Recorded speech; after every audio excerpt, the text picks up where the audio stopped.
Welcome to the Travel Transformation Podcast, where we talk all things travel and all things transformation, exploring the life-changing potential of solo travel, intentional travel, and location-independent working. Whether you're an aspiring digital nomad or simply wish to boost your confidence through epic travel experiences, I'm here to motivate and inspire you to go after all your wildest dreams. I'm Jessica Grace Coleman, author, certified travel coach, founder of the Travel Transformation Company, and your host for the Travel Transformation Podcast. Travel changed my life. Now let's change yours. You ready? Let's go. Welcome to the Travel Transformation Podcast, the podcast where we talk all things travel and all things transformation. I'm your host, Jessica Grace Coleman, and this is going to be a quick solo episode titled The Art of Making Memories Through Travel, Trips, and Experiences at Home. So I just want to point out it's about 9 p.m. when I'm recording this. I've done a whole day of work. I did an interview and then I recorded 2 solo episodes. This is the 3rd solo episode, 4th interview of the evening. Also been doing all the admin around each episode as I go, so I am very tired. I don't know how much sense this is going to make. Hopefully it will make sense. But if I'm sort of darting around a bit, that's why. My brain is on its last legs of the day. I've still got maybe half an hour of admin work I need to do after this before I go to bed, before I start winding down to go to bed. I've got a Stephen King book I'm looking forward to finish, Billy Summers, but I really wanted to get this done while I was all set up with my mic and everything. And yeah, basically I recently read a book, well, a few months ago now, but I've mentioned it a few times on the podcast, I think, called The Art of Making Memories by Danish author Meik Wiking. Every time I say his name, I say I need to look it up and I never do. So sorry if I've butchered that, but it's The Art of Making Memories. He also wrote the little book of Hygge, probably saying that wrong as well, which I loved. They're really, really pretty little hardback books. He's got a few others as well, I think, and they're on my list to get because they're just really pretty, but they're also really interesting. And yeah, it really got me thinking. It talks about the importance of memories contributing to our overall happiness and well-being. And the author, he's also into happiness research. He founded, I don't know if it was the first World's Happiness Research Institute, something like that.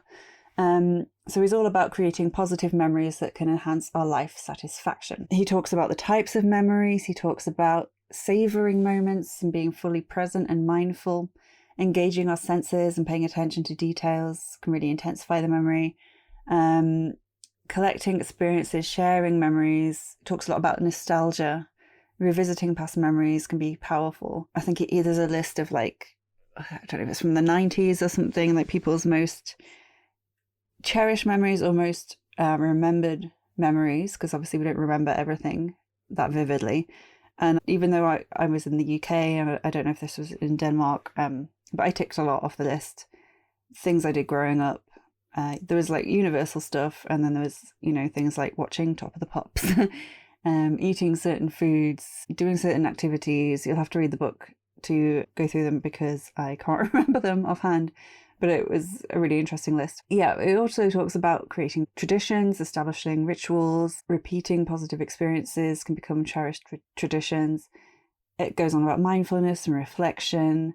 It's a really, really interesting book. I encourage you to read it, but it got me thinking. As I said, I've done quite a few emails about this, I think, and I have mentioned it on the podcast as well. And it's also a big part of my Movify Your Life DIY documentary that I'm filming this year, because it's all about creating amazing moments that you remember and making sure we remember them, because isn't that the whole point? If you do stuff and you never remember it, then it's like it never happened.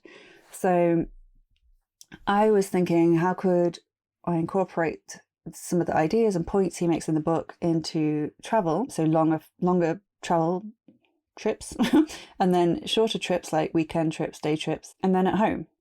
So, I mean, there's so many ways you can do it. My whole documentary I'm doing is kind of looking at how we can do that. So I won't do any spoilers then, mostly because I'm recording this in March and I haven't actually figured out how I'm going to do it yet. That's part of the adventure. But yeah, so I mean, there's so many ways you can create memories, lasting memories. So you can do things like immerse yourself in the local culture, do things that you wouldn't normally do, meet new people, try new things, say yes to things that you would normally say no to, spending time outdoors in nature with amazing scenery. You are never going to forget that. Things like using music. Because music is so evocative. You can hear a song and instantly be transported back to a certain time in your life, a certain instance, a certain experience. I've talked about that a lot on the podcast before, creating a soundtrack for your trip, that kind of thing. That is a great way of anchoring memories. So anything you can do to anchor memory. Music is a great one. Like scent is a great one. So if you go on holiday and you wear a certain perfume and then you don't usually wear it at home, and then, you know, you get it out for a special occasion or something, you spray it and you're just taken right back to that place. Things like that. Taste is another one. So, you know, I will forever associate the taste of Basque cheesecake with the Basque Country, or the local Chacoli wine with the Basque Country. So taste, scent, smell, music, anything that helps you anchor your memories. Do that when you're traveling. Obviously, there's so many opportunities when you're traveling, especially long term, especially further away. Going to local festivals and events, hanging out with the locals, really getting to know a place, not just visit it. Go to local museums, art galleries, cultural events. There's just so much you can do. So, like, you know, that's what you can do when you're traveling. You can also do the big things. You can go to places like the Grand Canyon, which is something you'll never forget if you see something like that. You can visit amazing national parks that take your breath away.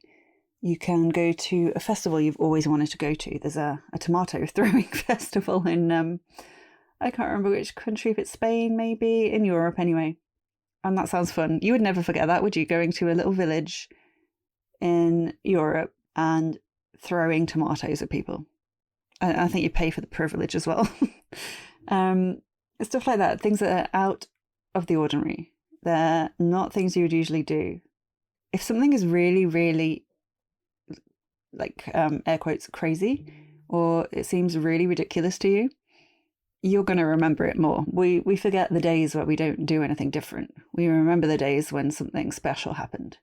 So let's think how we can incorporate that into our travels. But it doesn't just have to be when you're going, you know, way far from home. Way far. I don't think that makes sense. You can tell I'm tired. It can be something like a weekend trip or a day trip.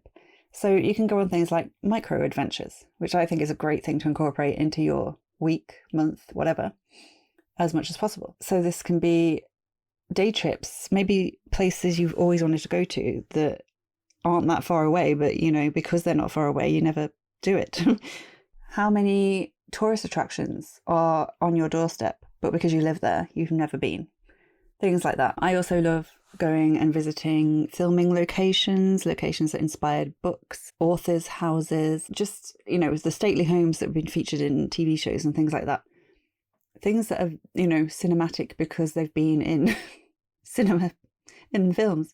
I love visiting places like this, and you can usually do it in a day trip depending on where you are, or a weekend if you need to stay over, and just whatever you think of as adventurous. So you might be into extreme sports, you might be into bungee jumping, skydiving, whitewater rafting. These are things you can do in a weekend. Whatever comes to mind when I say micro adventure, go and do that. It might be a walking tour of somewhere, it might be a food tasting tour, it might be going to this amazing nightclub or cabaret club that you've always wanted to go to. It doesn't have to be something crazy to be memorable, but like I say, crazy, ridiculous things also help. You could also do a theme-based trip, so around history, nature, food, things like that you're more likely to remember that. Also, I'm a huge proponent of solo travel, and I have had many magical movie moments on the road, which I've talked about while I'm alone, but I have had way more when I've been with other people. So either your best friends, your family, or just strangers you've met in a hostel or a co-living house. It's more likely that you will remember something if you're with a group, And, you can actually contact these people afterwards and be like, hey, do you remember that day? And reminisce about it. Or if you've forgotten something about it, you can be like, hey, what happened that day? I don't remember. And if you're in a group, this is where bringing a soundtrack into it really, really helps. You can create your own special soundtrack or just one memorable song that was playing. Or if you're on a road trip, you have a playlist or an album that you listen to with your friends. And that song, that album, that playlist will forever remind you of that trip. So that's great. Spontaneity is also a thing. Spur of the moment trips. I'm a big planner. I love planning. I love having an itinerary. But sometimes the best memories are just going when you do something spontaneously. Sorry for the interruption, but I just have to tell you about Jessica Grace Coleman's new book, Intentional Travel Transformation. Boost your confidence, conquer your fears, and finally become the person you've always wanted to be, which is out now. This book is part memoir, part practical guide to help you transform yourself and your life through travel. Learn about Jessica's own tale of travel transformation, read unique transformation stories from the travel buddies she's met on the road, and make your way through her travel transformation framework, a method you can follow to create your very own bespoke travel transformation strategy. Your roadmap you can use to incorporate intentional travel into all your future trips. So, have you packed your bags yet? Because it's time to flip the script on your life and transform through travel. Get Intentional Travel Transformation now from Amazon or head to www.traveltransformationcoach.com/books for more info. And now let's get back to the Travel Transformation Podcast. When you haven't planned it, you haven't expected it, an opportunity just pops up and you grab it. You don't go, oh no, I can't do that. I don't have time. I don't have money. You don't use any excuses. You just do it. And that can be some of the best memory making things. This is the tiredness coming. I can't think of any words. And I'm a writer. So yeah, any kind of impromptu adventures. And again, it helps when you have other people, but you can do this solo. You can create unforgettable memories. Nature retreats. As I said, the power of nature is amazing. You could go on wellness day retreats if you didn't want to do a whole yoga retreat somewhere in Thailand, something like that. And another thing to note is it is very important to be in the present when you're doing this. You'll remember it more. But if your memory is as terrible as mine is, then actually recording it, like through photos, videos, journals, whatever. So you don't have to be taking pictures all the time. You could take one picture, you could take a video, and then you could write about it in your journal straight after so you don't forget it. That can help you recall what happened if your memory is a little hazy sometimes, like mine is. But remember, the whole point is to do something that's so memorable we'll never forget it. So hopefully we won't have to rely on these things, but it's always good to have. Okay, so that's the traveling portion. What about when we're at home? Because it can be a lot harder to create amazing memories when we're stuck in the normal, everyday, mundane routine, 9 to 5 or whatever it is for you. But there are ways of doing it. So something I like to do, I'm very into hygge. Again, I probably said that very wrong. Hygge, the Little Book of Hygge by the same author. So that means just being really cozy and comfortable. It means blankets and really cute mugs with like hot chocolate in, books and candlelight and twinkly fairy lights and a fireplace and maybe a cat on your lap. Just something that makes a moment really special and you just feel content. That can be memorable. And it doesn't mean you have to go out and do bungee jumping or skydiving or anything like that if you don't want to. Obviously, things are going to be memorable for different reasons for different people. So you can create a positive ambience at home in using hygge things again. Or whatever makes you feel relaxed, comfortable, cozy. You can invite your friends around and have them enjoy the hygge experience, all that kind of stuff. You could have a culinary adventure in your kitchen. If you can't go traveling around the world right now, bring the world to you. Try different cuisines, different recipes. Trying something new can be memorable. Again, get people around, open a bottle of wine, put on some music, put on your soundtrack, and try something new. It can be something as simple as that. It can be having your friends around, cooking, eating, drinking, and sharing stories over dinner. Like, that can be a very memorable night. You can also mix that in with the hygge, get some little candles on the table, all that good stuff. You can try virtual travel experiences. So I talked a lot about this because when we were in the pandemic and the lockdowns, we couldn't travel, people got really creative. I talked about things like going online on YouTube and looking at tours that people were doing, virtual tours. There's like challenges you can do, walking challenges where you walk around a certain place and you can look at the map where you are, street view, all that kind of stuff. Just going and looking on street view sometimes. It gets me thinking about where I want to go and gets me excited about my next trip, even if it's not for, years. So you can plan your next trip that way while being at home and make it memorable by doing all the pre-trip planning virtually from your own home. You can have a themed staycation. So maybe you want to, again, a lot of people did this during COVID. They, created their own little festival in their living room or something. They got a tent, they got music playing, got beers. Maybe they were Zooming with their friends or whatever, or in the garden.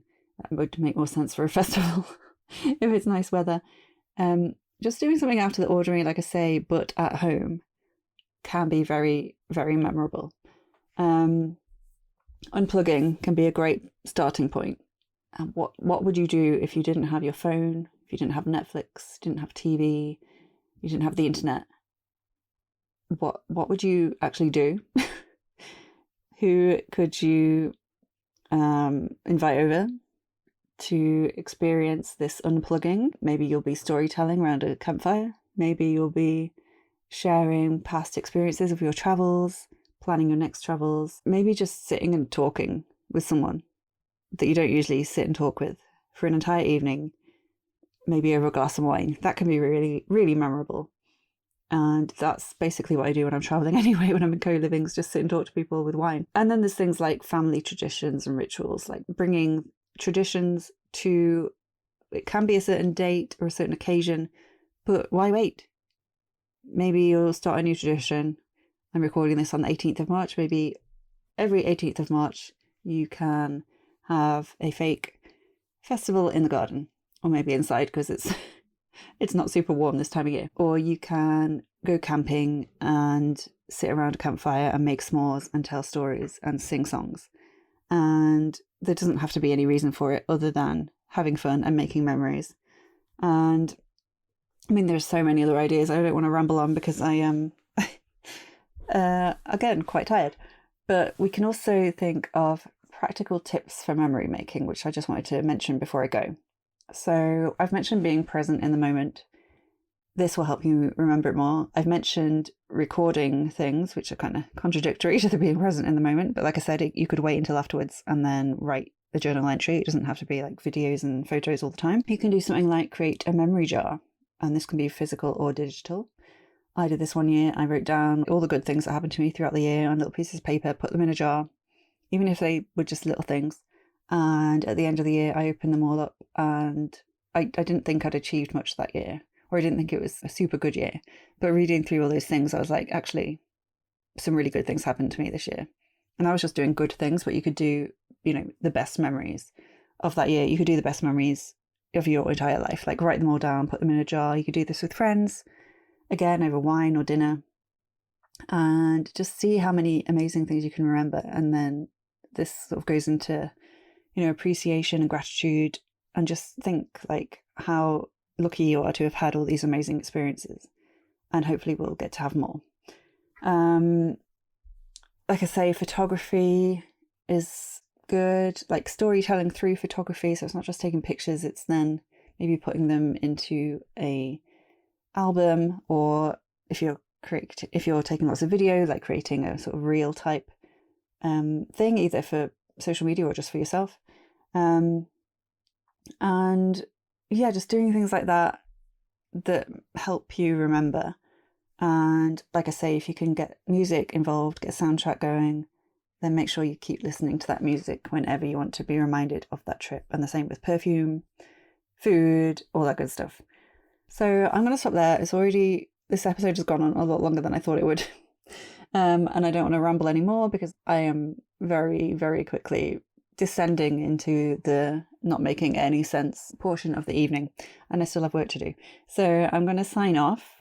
Let me know what you thought. You can email me at info@traveltransformationcoach.com. You can DM me on Instagram at traveltransformationcoach. I hope this got you thinking about the type of memories you've made in the past and the types of memories you want to make in the future. And until next time, I'll catch you on the flip side. Thank you for listening to the Travel Transformation Podcast with me, Jessica Grace Coleman. If you enjoyed this episode, I would really appreciate it if you could please subscribe, rate and review, and spread the word, because it's my mission to help as many people as possible to flip the script on their lives and transform through travel. And remember, life is short, so let's make sure it's nothing short of amazing. Until next time, I'll catch you on the flip side.